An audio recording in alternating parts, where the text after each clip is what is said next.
네, 시청역 사고 운전자에 대한 첫 경찰 조사에서 급발진을 수정할 수 있는 운전자 진술이 나왔죠. 자, 급발진 상황에 대처하는 방법까지 전문가에게 배워보도록 하겠습니다. 박병일 자동차 정비 전문가 연결되어 있습니다. 자, 나와 계시죠? 네, 안녕하세요. 네, 안녕하세요. 자, 이번 시청역 사고 운전자 조사 과정에서요, 사고 당시에 브레이크를 밟았지만 딱딱했다라는 진술이 나왔습니다. 이 부분 어떻게 보고 계시나요? 거의 급발진이 생겨서 RPM이 올라가게 되면 거의 진공 상태라든가 아니면 브레이크 제어 시스템의 문제가 돼서 딱딱해지는 게 특징이죠. 네. 아, 브레이크를 밟았는데 가속되는 상황이 아니라 아예 안 밟혔다는 그런 걸로 볼 수 있을까요? 브레이크 밟았다고 해서 RPM이 증가한 건 아닌 것 같고요. 브레이크가 네. 안 들으니까 차가 앞으로 빨리 갔다 이렇게 볼 수밖에 없습니다. 네. 자, 근데 저희가 그 사고 당시에 화면 중에 그 볼 수 있었던 부분이 사고 차량이 멈출 때 브레이크 등이 들어오면서 멈추는 그런 부분도 볼 수가 있었는데 그렇다면은 마지막 부분에는 브레이크가 밟혔다는 얘기인 거죠? 그렇죠. 지금 사고차는 기존의 브레이크 장치하고 좀 달라요. 그러니까 네. 기존의 옛날 차들 같은 브레이크 밟으면 릴레이를 통해서 제동등 들어오지만 지금 자동차 그 사고차는 뭐냐면 브레이크 밟으면 그 신호가 컴퓨터 들어가서 컴퓨터가 제동등을 켜줄 거냐 안 켜줄 거냐 이렇게 달라요. 그래서 뒤에서 보면 예전의 차하고 다르게 작동됐다 안 됐다 할 수도 있어요. 그러니까 그 차가 나중에 브레이크가 딱딱해서 안 됐다가도 그 차 사람 다치고 추돌을 한 다음에 그 다음에 또 차가 자연스러워 섰기 때문에 뭐 추돌 할 때는 브레이크 안 들었다 딱딱했다 그러다가 나중에 다시 정상으로 오면서 리셋되면서 마지막에는 차가 자연스럽게 브레이크 듣는 것처럼 세울 수도 있다 이렇게 볼 수 있는 거죠. 아, 그러면은 짧은 시간 동안에만 차량이 오작동이 됐다가 정상으로 들어왔다 이렇게 볼 수가 있다는 말씀이시는 거군요. 네, 뭐 좀 더 자세하게 조사해 봐야 되겠지만 지금 영상으로만 봤을 때는 그럴 가능성이 꽤나 높은 차였다 이렇게 볼 수 있습니다. 네, 알겠습니다. 자, 사고 원인 뭐 자세히 따져봐야겠지만 최근에 교통사고 발생을 할 때면은 급발진을 주장하는 경우가 많아지고 있습니다. 급발진 상황에서 차에 어떤 증상이 좀 특별하게 나오게 되는 게 있습니까? 아무래도 급발진은 그냥 뭐 정상적인 상태에서 나오지는 않고 일단 첫 번째 지구가 우웅 하면서 RPM이 상승되기도 하고 네. 또 브레이크를 밟으면 딱딱하기도 하고 아니면 계기판에 경고등이 들어온다든가 꺼졌다 켜졌다 한다든가 어떤 이런 상황들이 좀 나타나긴 하죠. 아, 소음이 일단 발생을 하겠군요. 그렇죠. 제일 먼저 RPM이 우웅 하고 올라가면서 어느 땐 기아를 빼려도 기아도 안 빼질 때도 있고 시동 끄려고 해도 시동 안 꺼지는 차도 있어요. 급발진 상황 되면. 네. 제일 특징적인 것이 RPM이 우웅 하면서 올라가면서 그 당시에 차가 너무 빨리 가니까 브레이크 밟으면 브레이크가 평상시보다 그 담력이 굉장히 딱딱해졌다 이렇게 볼 수 있습니다. 네. 속도는 그러면은 급발진 상황에서는 그 차의 최대 속도까지도 날 수가 있는 건가요? 그렇죠. 상황에 따라서 기존의 급발진이라는 것은 정상적인 연료 분사가 아니라 비정상적인 연료 분사가 되기 때문에 그 연료가 들어간 만큼 또 공기가 들어간 만큼 속도를 또 증가할 수 있다 이렇게 볼 수 있습니다. 네. 자, 혹시 급발진과 같은 전기적인 오작동이 많이 일어나는 그런 차종이 있을까요? 사실 그동안의 뉴스를 가만히 종합해보면 자동차가 급발진 난 차들이 대부분 고급차들이죠. 2000cc 이상차. 2000cc 이하차 같은 건 아마 급발진이 별로 없었을 거예요. 네. 근데 2000cc 이상 고급차, 수입차들이 많은데 그렇게 고급차, 수입차들이 왜 더 다른 차보다 더 비싼 차인데 또 첨단 장치 더 많이 들어있는데 이런 급발진 현상이 많느냐라고 하면 네. 전자제어라든가 컴퓨터, 그러니까 ECU라든가 기능들이 더 많이 종류도 많고 또 시스템도 복잡하게 엮여 있다 이렇게 볼 수 있습니다. 아, 전자 제어랑치라든지 그런 전자적인 어떤 기능이 많을수록 오작동이 일어날 가능성도 높다고 보시는 거군요. 그렇죠. 원래 급발진이 만들어진 거는 자동차가 올해 역사가 138년 됐는데 100년 네. 동안은 거의 급발진이 없다가 자동차에 센서와 컴퓨터를 장착한 이후부터 급발진이 만들어졌거든요. 제일 먼저 적용했던 독일, 일본, 미국이 먼저 급발진이 생겼고 우리나라가 86년도에 전쟁에 들어와서 99년부터 급격하게 급발진이 생긴 거였었고 또 하나 99년부터 2003년까지는 거의 가솔린차, 2004년부터는 디젤차, 2007년부터는 LP차로 증가한 거 이렇게 보게 되면 결론적으로 자동차에 센서와 컴퓨터가 장착한 이후부터 계속 그렇게 가솔린, 디젤, LPG로 전환된 건 보더라도 전문적인 지식이 없더라도 기존에 급발진된 역사만 보더라도 자동차에 센서와 컴퓨터가 장착되면서 급발이 생겼고 그다음에 뉴스를 같은 거 여러 가지 상황을 되게 많이 보면 급발진 접수로 된 거 보면 2000시 이하보다 고급차인 2000시 이상차가 많은 거 보면 센서와 컴퓨터가 달린 차들이 급발진이 많이 생겼기 때문에 센서와 컴퓨터 쪽에서 많을수록 그런 어떤 오작동률이 많구나 이렇게 볼 수 있습니다. 네. 자, 급발진이 한번 일어나면 이제 대형 사고로 이어지기 때문에 대처 요령을 숙지하면 좋을 것 같은데요. 자, 일단 예기치 못한 가속이 발생했을 때 운전자가 가장 먼저 해야 될 건 어떤 게 있을까요? 사실 운전자가 할 수 있는 건 딱 두 가지밖에 없어요. 조향장치 핸들을 다른 쪽으로 피해서 어떤 충격 흡수 시켜가지고 차를 세우는 방법 하나, 아니면 브레이크를 꽉 밟아서 속도를 줄여서 차를 세우는 방법인데 우리는 가끔 그런 얘기하죠.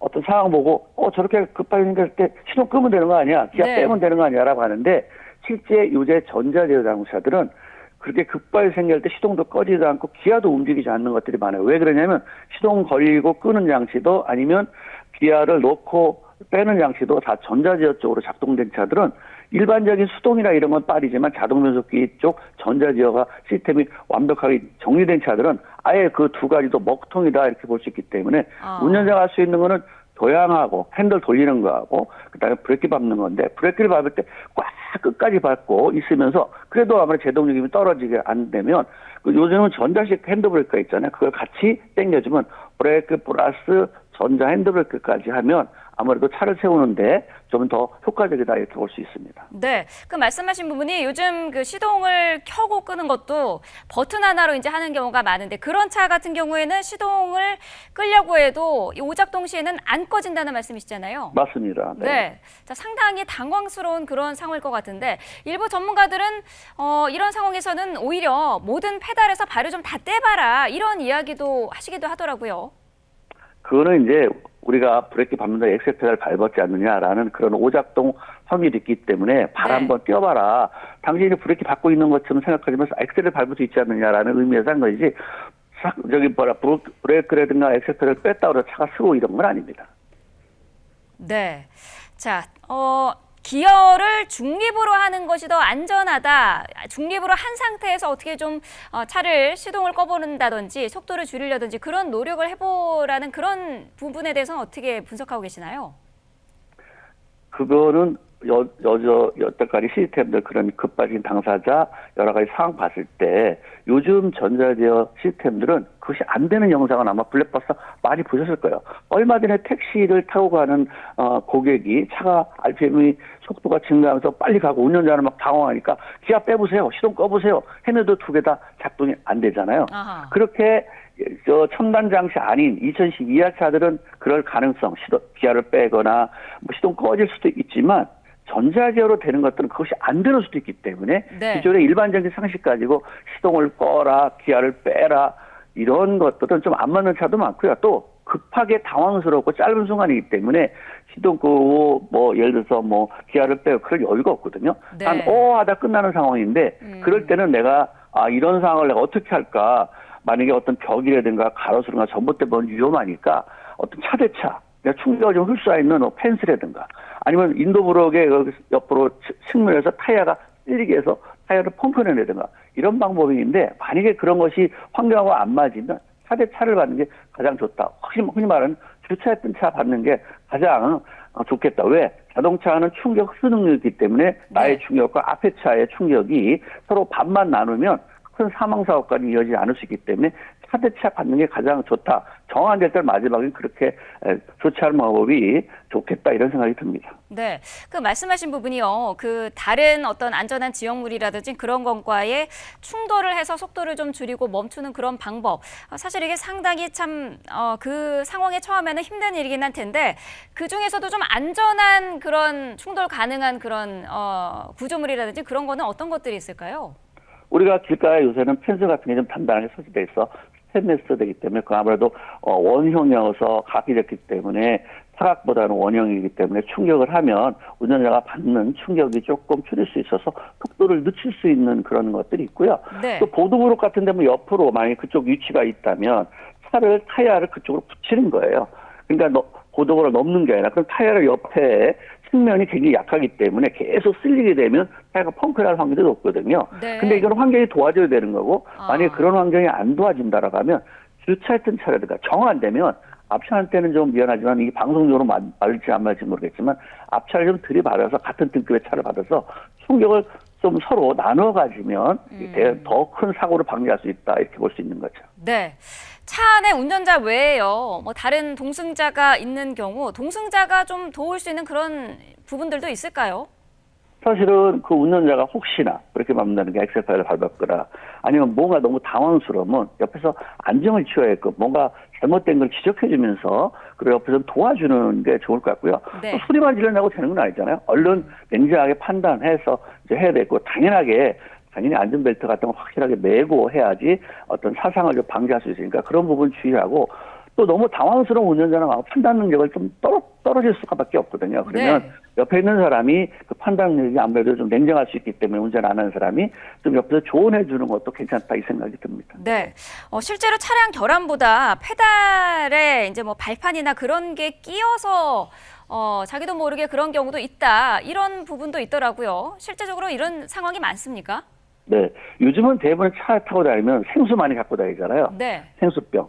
그리고 아니면 음료수도 작은 걸 갖고 다니는데 요 사이즈가 그 뭉치면서 다 버리면 그걸 그때그때 폐기하면 되는데 차에 그냥 갖고 다니는 분이 있어요. 아니면 또 뒤에 놨다가 앞에 놨다가 떨어져 가지고 차에 앞에 매트 쪽에 굴러다니다가 어느 순간에 브레이크 페달이라든가 엑셀 페달 쪽에 낄 수도 있기 때문에 네. 음료수병이라든가 아니면 생수 같은 거, 병 작은 것들은 차에서 빨리빨리 쓰게 되면 비워두는 게 좋겠다. 특히 운전석이나 조수석 쪽에는 그런 것들을 좀 비치하지 않는 게 좋겠다 이 생각이 듭니다. 네.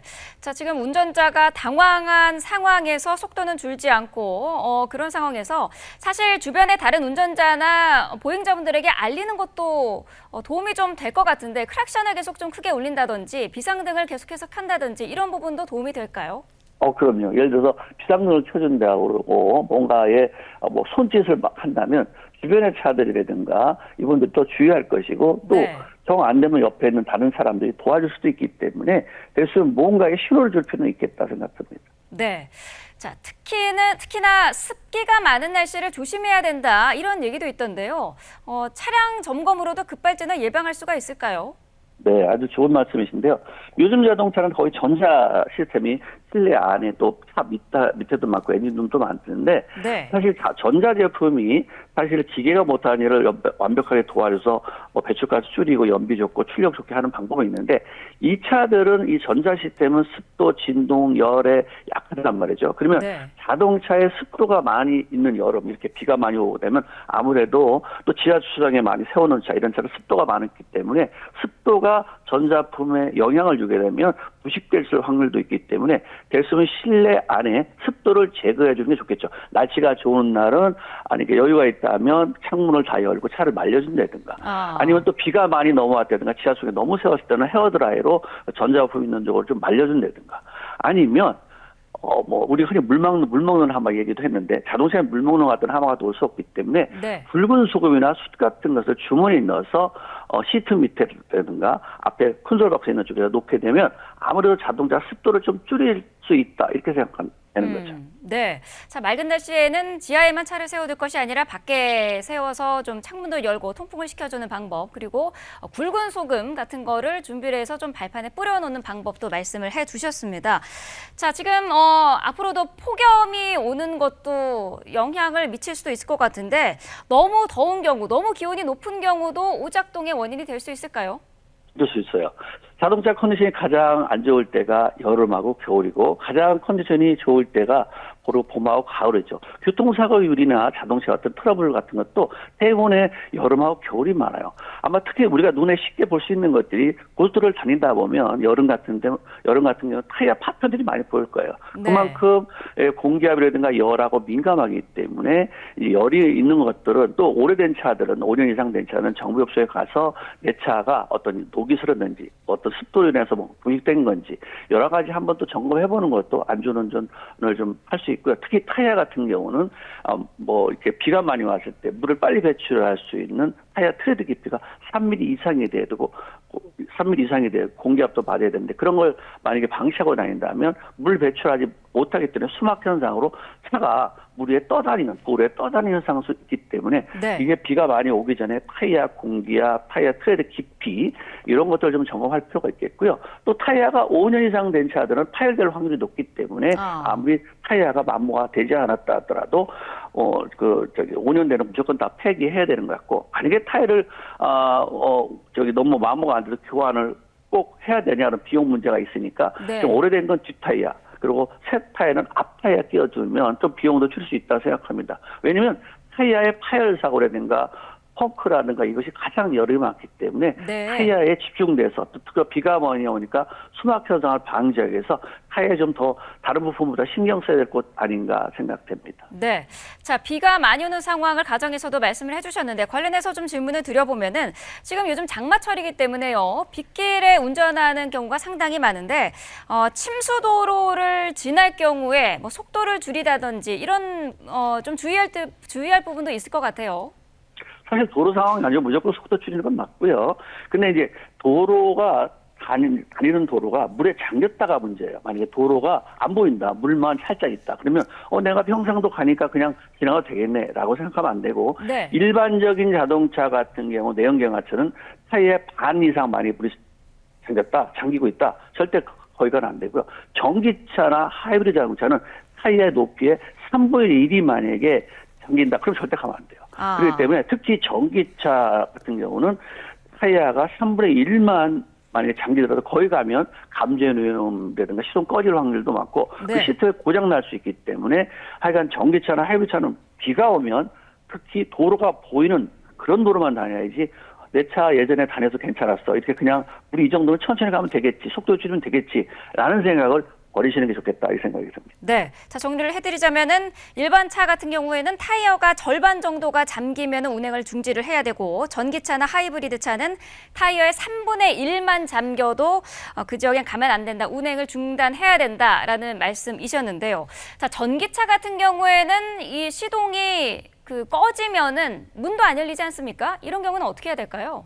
사실 문은 열려요. 운전사라든가 비상문은 열리는데 네. 갑자기 평상시 하던 대로 당황스럽죠. 전기로 열는다는 건 잘 안 될 수가 있죠. 예를 들어서 테슬라 같은 경우가 있었는데 스위치를 누르려면 모니터 들어가서 이렇게 눌러야 돼요. 근데 모니터가 만약에 작동 안 되면 못 열고 이렇게 문제가 상황할 수가 있잖아요.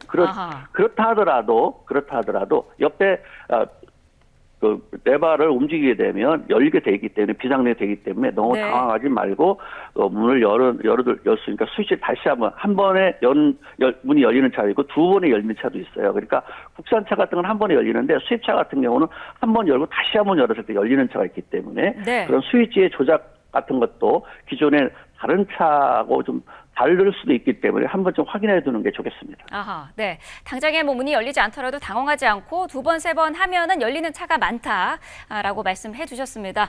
자, 오늘 말씀은 여기까지 듣도록 하겠습니다. 박병일 자동차 정비 전문가였습니다. 오늘 말씀 감사합니다. 네, 감사합니다.